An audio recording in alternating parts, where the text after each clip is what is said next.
First shot is fired. It doesn't. It starts at the very least in December of 1860. On December 20th, right here in Charleston, South Carolina becomes the first state to secede from the federal government. They break away, form a new country. Between then and April 12th, when the first shots are fired, 6 more states will join them, forming the even newer Confederate States of America. Their secession and the resulting Civil War are invariably linked to the issue of slavery and who would control the future of that institution in this country. On December 26th, fearing that he'll be attacked by the South Carolina militia, Major Robert Anderson moves his entire 85-man federal garrison from an indefensible Fort Moultrie on Sullivan's Island 1 mile across the harbor to an incomplete but more defensible Fort Sumter. This move sets off a firestorm. Among other things, Sumter now becomes the only place in South Carolina that the Carolinians had not been able to seize from the federal government. It becomes a question to the credibility and the authority of South Carolina as well. They're trying to prove that they have what it takes to stand up as a country and to fight for their independence if they have to. But how on earth is anyone going to believe them if they can't remove 85 men from their own territory? Moreover, they gave this island to the federal government to build Sumter on top of it. They want it back. The federal government believes it is theirs no less than the Carolinians do. They refuse to give it up, and Anderson will not leave without orders. This sets the scene for April 12th when that first shot is fired. It's fired from a wooded peninsula about a mile away, arcing high over the fort, bursting in midair, signaling that the fight is on. 36 hours later, with his fort on fire and running out of ammunition, Major Robert Anderson is forced to admit that he must evacuate the fort. It is considered to be an evacuation, not a surrender, because him and his men are never considered to be prisoners of war. They're allowed to pack their bags and leave. They're even given permission to fire a 100-gun salute to the flag before they lowered off the walls. There's an accident, though. On gun 47, there's an explosion near one of the cannon. This explosion kills one man, Private Daniel Howe, outright, and mortally wounds Private Edward Galway, who will die a short time later in Charleston. The first 2 men to die during the American Civil War died due to an accident that occurred after the fighting had already stopped. After settling for 50 guns instead of the planned 100, Anderson lowers his flag, and on April 14th, him and his men evacuate this fort, taking their flags with them. The Confederates move in and run up their flag, and in that moment, in that instant, as those flags change places, this becomes an instant and polarizing symbol to both sides of the country in this coming war. To the north, it's a defeat, an insult to the national flag at the hands of rebels and traitors as they were seen.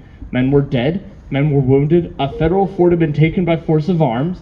This was a rallying cry and something to be avenged. To the south, it takes on a very different meaning.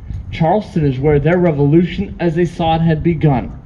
Sumter becomes the first victory of that revolution, a victory on par with Lexington and Concord, the outset of the American Revolution, a victory that proved that a young country could stand up against a federal power, fight, and win.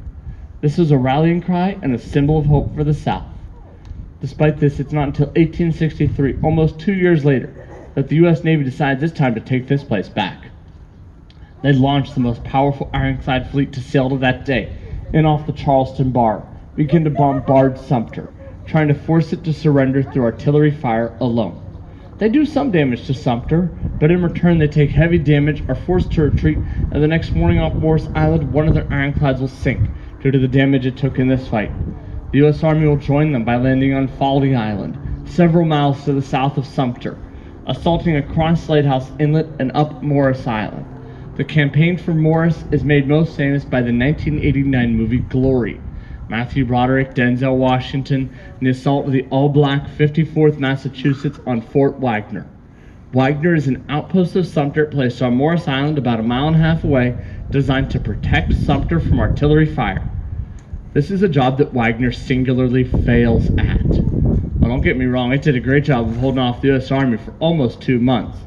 But despite Wagner being there, the U.S. Army lands long-range artillery on Morris Island and begins a siege and bombardment of this fort that will last for nearly 2 years. In the process, expending more than 44,000 rounds on the walls of Sumter alone. If you look up at my flagpole, you see a red line on about a third of the way up. That red line indicates just how tall the walls of this fort used to be. You see what's left. It takes the Army Corps of Engineers more than 20 years to build this place. It takes the Army Artillery Corps less than 20 months to tear it down. The question becomes, why? Why fight for this fort? What does it mean? To the north, this has very little military value, at least none worth the sacrifices being made on Morris Island, James Island, and elsewhere. But what it does have is enormous symbolic value. At any point, they can turn around and manage to recapture Sumter, avenge that loss and insult of 1861, avenge the very start of a civil war that had torn a country apart and created untold amounts of human suffering.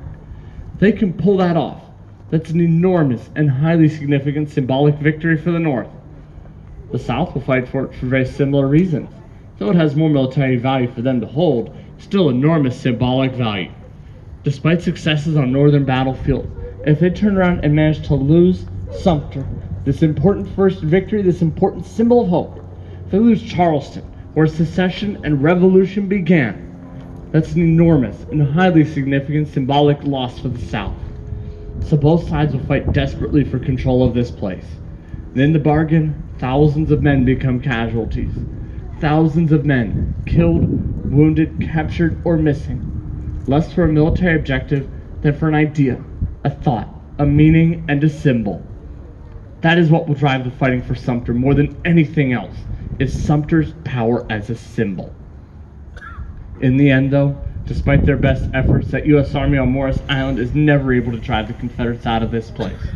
The Confederates don't give up Sumter until February of 1865, when the U.S. Army marches on the state capital of Columbia. Only then do they evacuate Charleston and its defenses. And on April 14th of 1865, 4 years to the day since he was last here, 4 years to the day since he was forced to lower his flag, not knowing when or if it would ever be raised again, Major Robert Anderson, now retired as a Major General, returns to Fort Sumter. And in a ceremony, he gets to raise the flag over Sumter again, the very same flag that he'd lowered 4 years earlier. So the same flag on the 4-year anniversary, that symbolism couldn't have been missed by anyone. To the north, it's a symbol of glory and triumph. After 4 long years of war, more than 1 million men dead or wounded, countless personal tragedies and sacrifices, kicking and screaming, the Union will stay together, the Constitution will remain the law of the land, and that flag over Sumter is proof of that victory at long last. To the south, it takes on a very different meaning, particularly here in Charleston. They'd spent 4 years watching this fort take on the best that the U.S. Army and Navy could throw at it, watched it reduced to rubble before their eyes, but it held firm, like a rock of Gibraltar in Charleston Harbor, unconquerable. But 4 years later, despite everything that it cost them to hold this place, it wasn't enough. They had to suffer, watching their flag come down, watching the stars and stripes go back up. A very visible, bitter, and painful reminder that the war was lost. Rebellion had ended, secession had ended, and the Confederate government had fallen. And with the fall of the Confederacy, so fell the bid to perpetuate slavery in North America. That was gone too. And those slaves in Charleston, who knew that in some way this war was about their future, thousands of whom had been forced to labor on these defenses throughout the war, hundreds of whom were killed or wounded in the work. All they had to do was look out at Sumter and know that that future had been decided.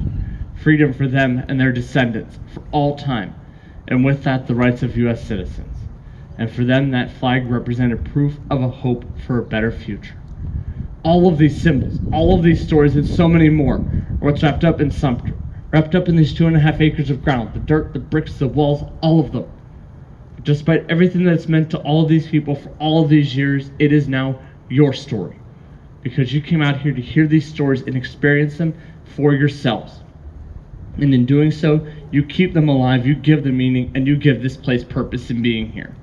As soon as the visitors stop coming, as soon as you stop coming, that's when we'll know the power of this place really will have faded, and it really will turn into just that pile of bricks and concrete we talked about earlier. So I'm going to close with a quote by a man by the name of Joshua Lawrence Chamberlain. He will speak this as governor of Maine at the dedication to the 20th Maine Monument on Little Round Top at the battlefield of Gettysburg. He will say, "In great deeds something abides, on great fields something stays. Forms change and pass, bodies disappear, but spirits linger, to consecrate ground for the vision place of souls, generations that know us not and that we know not of, heart-drawn to see where and by whom great things were suffered and done for them, shall come to this deathless field to ponder and dream. And lo, the shadow of a mighty presence shall wrap them in its bosom, and the power of the vision pass into their souls. So please, take advantage of your time here at your Fort Sumter. Thank you.